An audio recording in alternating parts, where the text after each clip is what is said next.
So welcome back to our NCERT series 7th class के NCERT series by Romila Thapar हम discuss कर रहे हैं। अभी तक 6 चैप्टर डिस्कस कर चुके हैं। लास्ट चैप्टर में हमने डिस्कस किया था मुगल्स और यूरोपियन पावर्स के बारे में।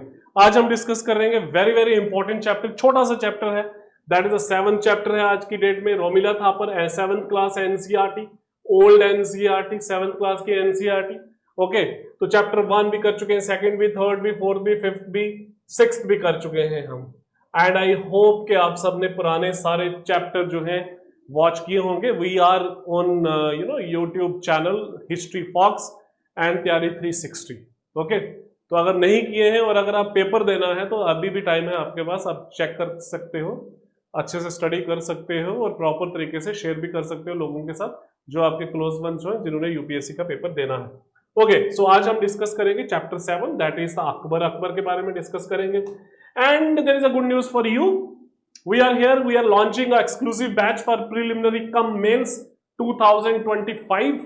2025 का बैच हम स्टार्ट करने जा रहे हैं at a very huge with a very huge amount of discount, that is 24,999 and you have to use the code that is cash को यूज करें और अवेल करें discount. So let us start Akbar.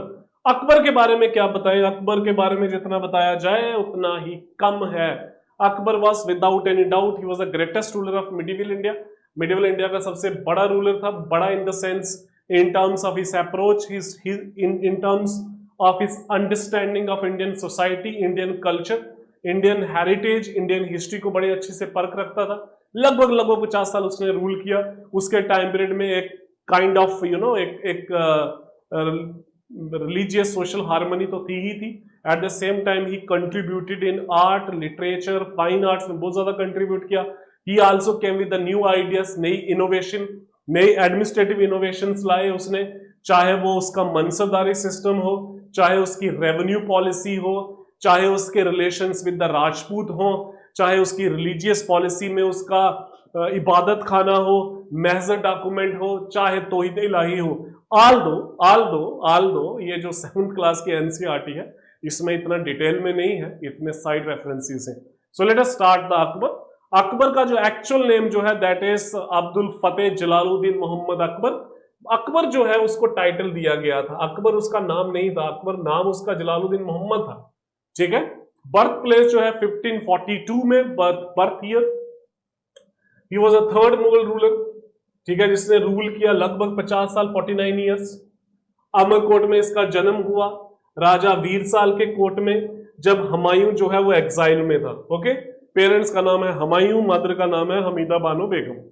Akbar was captured by his uncle Kamran when Humayun fled to Iran, but he was treated, okay, he was treated well and later reunited with his parents. बाद में अपने parents के साथ उसका क्या हो गया?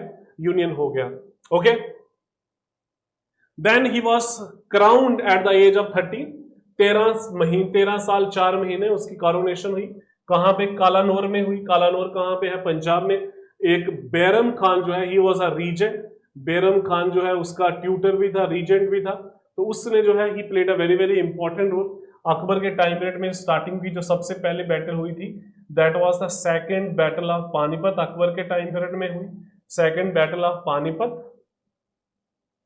Second battle of Panipat 1556 में हुई।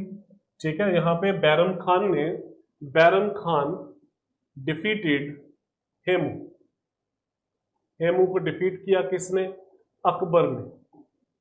अकबर डिफीटेड हेमू, अकबर ने हेमू को डिफीट किया। ओके, सो दिस पोर्ट्रेट जो है ये इंटरनेट से लिया गया है। स्टार्टिंग में Bairam Khan was a regent. Bairam Khan का जो टाइमिंग जो है दैट इज 1556 से लेके अकबर वाज वेरी यंग, 60 तक जो है बैरम खान जो है he was a regent, he was the incharge of the capital.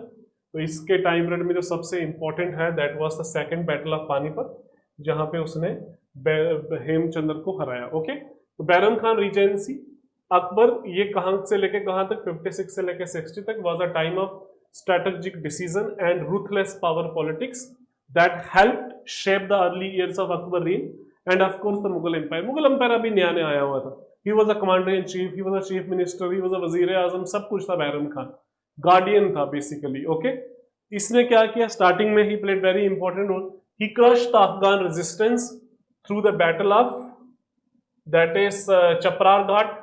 ठीक है, चपार घाट में उसके एक बैटल, उसने पहले अफगान फोर्सेस को हराया 55 में, and the second battle of Panipat 56 में, यहाँ पे he defeated Hemu, Adil Shah kingdom का जो है, he was prime minister Adil Shah.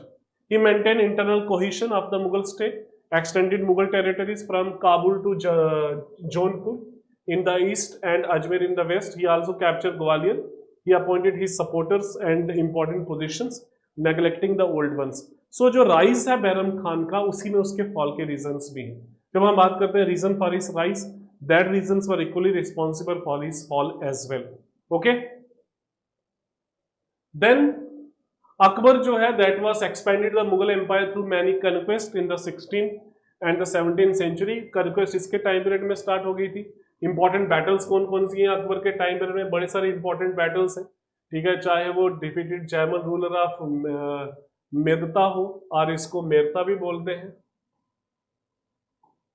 ठीक है, force Afghan to submit, this is a very very important. 76 battle of Haldi Ghati 76 में हुई between the forces of Mughal empire. Mughal empire के फोर्सेस को लीड किया था राजा मान सिंह ने, और Rajput forces led by Maharana Pratap. Okay, so Man Singh defeated Maharana Pratap in the battle of Haldi Ghati, and Man Singh was the commander in chief of Akbar। Akbar का commander in chief था। Then conquest of Gujarat, conquest of Kabul, conquest of Kashmir। ठीक है, कश्मीर का ruler कौन से थे? चक dynasty थी। ठीक है, ये सारे इंपॉर्टेंट एनसीईआरटी में सारी डिटेल नहीं लिखी गई है। और लास्ट में Khandesh, Berar and part of Ahmednagar, Kandhar भी कनकर किया, बंगाल भी कनकर किया। So this was the area of Akbar. ये अकबर का एरिया है, ये सारा अकबर का एरिया है। ठीक है, अकबर का एरिया है। बाद में इसमें एडिशन जो है जहांगीर और शाहजहां और औरंगजेब ने एडिशन इसमें की। ओके, देन अकबर की अगर एडमिनिस्ट्रेटिव रिफॉर्म्स की बात की जाए तो सेंट्रल एडमिनिस्ट्रेशन में जो है अकबर ओवरऑल अकबर इंचार्ज है। लेकिन सबसे इंपॉर्टेंट कौन सा है? Vakil, vakil was the prime minister. Diwan, diwan was the financial minister. Mir Bakshi जो है पे मास्टर जनरल था। सदर सदूर जो है इक्लेस्टिकल डिपार्टमेंट और रिलीजियस अफेयर को देखता था। खाने समान जो है वो रॉयल स्टोर का इंचार्ज था। मुहातिब जो है he was a royal councillor. Then of course law and order, then उसके बाद सेंसरशिप भी देखते थे। कोतवाल जो था he was a head of intelligence department who kept record on new immigrants. Okay, provinces में सबसे बड़ा जो है अकबर के टाइम पीरियड में सूबा जो है, पहले 15 सूबे फिर 18 सूबे, इस तरीके से बढ़ता गया। तो प्रोविंसेस वर डिवाइडेड इनटू सरकार, सरकार were divided into Pargana, Pargana were divided into village. Pargana basically क्या था? Pargana was the sub district, और यू कैन से दैट तहसील थी। ओके, हर एक लेवल पे जो है अलग अलग ऑफिसर्स होता था। सूबेदार, सूबा जो है सिपा सलार जो है, और सूबेदार जो है ही वाज ओवरऑल इंचार्ज। यहाँ पे दीवान भी होता था जो रेवेन्यू डिपार्टमेंट का इंचार्ज है। बख्शी जो है वो मिलिट्री डिपार्टमेंट को देखता था। इससे नीचे सरकार आ गया। सरकार में हेड जो है फौजदार है, यहाँ पे सिपहसालार है। यहाँ पे अमल गुजार है, यहाँ पे दीवान है। यहाँ पे कोतवाल है, यहाँ पे मीर बख्शी है। परगना में शिकदार है। देन आमीन कुनंगू है। विलेज लेवल पे कौन है? मुकद्दम हेडमैन है। पटवारी अकाउंटेंट है, और चौकीदार जो है वो वॉचमैन है। So this is the administrative structure of Akbar time period में, जो 7th क्लास की एनसीईआरटी में दिया गया है। दैट इज सूबा, सूबा से नीचे आपका आ गया दैट इज सरकार, सरकार से नीचे परगना, परगना से नीचे village, and their respective officers were there. You can take you can say that आप एक स्क्रीनशॉट ले सकते हो इसका। ओके, देन अकबर का एक और जो इसकी इनोवेशन जो थी that was the mansabdari system. Mansab का मतलब है रैंक, और मनसबदार का मतलब है रैंक होल्डर। मनसबदारी बेसिकली क्या है कि मनसबदारी में सिस्टमैटिक रीऑर्गेनाइजेशन है। मनसबदार का ये मतलब है कि एक ऑफिसर को एक पर्टिकुलर रैंक दिया जाएगा, उसी रैंक के अकॉर्डिंगली उसको ड्यूटी असाइन की जाएंगी। मनसबदार का ये मतलब है कि एक ऑफिसर को जब रैंक दिया गया, कुछ रैंक दिया गया, जैसे 10 रैंक, 20, 30, 40, 10 के मल्टीपल होते थे, उसके बाद उसको कुछ भी स्टेट दे सकती है, सिविल एडमिनिस्ट्रेशन भी दे सकती है, मिलिट्री भी दे सकती है, जुडिशरी भी दे सकती है, कुछ भी दे सकती है। तो मनसबदारी सिस्टम जो है that was the backbone of Mughal empire's administration. Okay, तो मनसबदारी सिस्टम जो है it was a system of military ranking used by the Mughal Empire in India. Under this system, every officers of Mughal army was assigned a rank, जिसको मनसब बोलते थे, which determine their salary, number of soldiers they required to maintain, the higher the rank the more the soldiers to expected to maintain. Okay, तो mansabdari system जो है elaborate तरीके से अकबर ने introduce किया। छोटे से छोटा रैंक 10 से लेके 10,000 तक होता था, ठीक है ना। बाद में जो है ये बाद में और भी बढ़ाया गया। अकबर के टाइम पीरियड में जो हाईएस्ट रैंक जो था दैट वाज 7,000 था, जो मान सिंह को दिया गया था, और अकबर का एक कजिन था मिर्जा अजीज कोका, उसको भी दिया गया था, ठीक है। तो लेटर स्टेजेस में आप पढ़ते हो मनसबदारी में भी आगे 2 रैंक हैं, अभी इस किताब में तो नहीं है। मनसबदारी में भी आगे 2 रैंक है, एक को बोलते थे जात और एक को बोलते थे सवार रैंक। जात एंड सवार रैंक होते थे। The system was based on the concept of feudalism, where officers were given land grants, exchange of military service. The Mansabdar were also responsible for collecting revenue. Mansabdars also had to maintain Mughals a large empire. Mansabdar से grid की हड्डी होती थी, okay? Then Akbar की revenue reforms, Akbar का जो revenue reform जो था that was also known as zabti system. Todarmal ने बड़ा इंपॉर्टेंट रोल प्ले किया। टोडरमल के इसको टोडरमल बंदोबस्त भी बोलते हैं, also known as dahshala system, also known as dahshala system. Also 7th class की एनसीईआरटी में इतना लिखा नहीं है, ओके। तो अकबर ने क्या किया, स्टैंडर्डाइज्ड टैक्सेशन सिस्टम को फॉलो किया, जो एक इंश्योर करता था फेयरनेस को, कंसिस्टेंसी को, इंक्रीज स्टेट इनकम, जिसकी वजह से अकबर को भी फायदा हुआ। तो अकबर का जो लैंड रेवेन्यू पॉलिसी जो है दैट वाज फॉर्मुलेटेड बाय राजा टोडरमल, जो ही was a expert in financial matter. तो यहाँ पे जमीन को नापा जाता था इन टर्म्स ऑफ बीघा। उसने जमीन का और लैंड को 4 पार्ट में डिवाइड किया on the basis of quality. सबसे जो रिचेस्ट लैंड है in terms of it is fertility, polaj, दूसरे नंबर पे पारूती, तीसरे पे छाछर और चौथे में बंजर। पोलेज जो है it was rich in harvest, parauti जो है that is again after some time it lost its fertility, तो बिल्कुल अनफिटेबल लैंड जो है that was the banjar. Farmers were given lot of compensation, taxes were remove during the drought and floods condition. तो state की generally demand कितनी रहती थी, state की जनरली डिमांड जो थी that was 1/3, okay. Then Akbar patronage to art and literature. Akbar का patronage, सबसे पहले अगर हम लिटरेचर की बात करें, अकबर के टाइम में बहुत सारी किताबें लिखी गई। अकबर ने बहुत सारे लोगों को पैट्रोनेज किया। He was again, although he was पढ़ा लिखा नहीं था अकबर, लेकिन he had a great test, okay. तो काफी ज्यादा जो है अकबर के टाइम पीरियड में पैट्रोनेज दिया गया। जैसे फॉर एग्जांपल मुल्ला अब्दुल कदर बदूनी ने ट्रांसलेट किया रामायण को, ठीक है, एंड सिंहासन बतीसी को भी ट्रांसलेट किया। देन फैजी ने ट्रांसलेट किया Panchatantra and translation of Mahabharata को। महाभारत की जो ट्रांसलेशन थी also known as Razmnama, Razmnama बोलते हैं। इब्राहिम सरहंदी ने ट्रांसलेट किया अथर्ववेद को। मौलाना शाह मोहम्मद शाहबादी ने ट्रांसलेट किया राजतरंगनी को। अबुल फजल ने किताब लिखी आईने अकबरी, अकबरनामा। तो अकबर ने जो है, अकबर ने एक ट्रांसलेशन डिपार्टमेंट खोला था जिसको मकतब खाना भी बोलते थे फतेहपुर सीकरी में, जिसमें बड़े सारे संस्कृत को, लिटरेचर को पर्शियन में ट्रांसलेट किया गया। He even translated Tuzuke Babri into Persian. Tuzuke Babri जो है, बाबर की जो ऑटोबायोग्राफी थी, उसको जो पर्शियन ट्रांसलेशन है उसको हम क्या बोलते हैं, बाबरनामा बोलते हैं, okay. So as far as the fine arts are concerned, fine arts means painting. Akbar had a great interest in painting. Some of the major art pieces of his time, that is Tuti-nama, a compilation of 52 stories, जिसमें 250 miniature paintings है. That is Hamza-nama, जिसमें 1400 paintings है, which demonstrate the beginning of the Mughal style. Akbar-nama में बहुत सारी paintings है. Mughal painting का characteristics क्या है? Miniature painting है, जिसमें इन्फ्लुएंस बुद्धिज्म का भी है, हिंदुइज्म का है, जैनिज्म का है। ब्राइट कलर यूज किए गए हैं। नेचुरलिज्म जो है that is in the depiction of animals, कुछ ओवर नहीं किया गया है।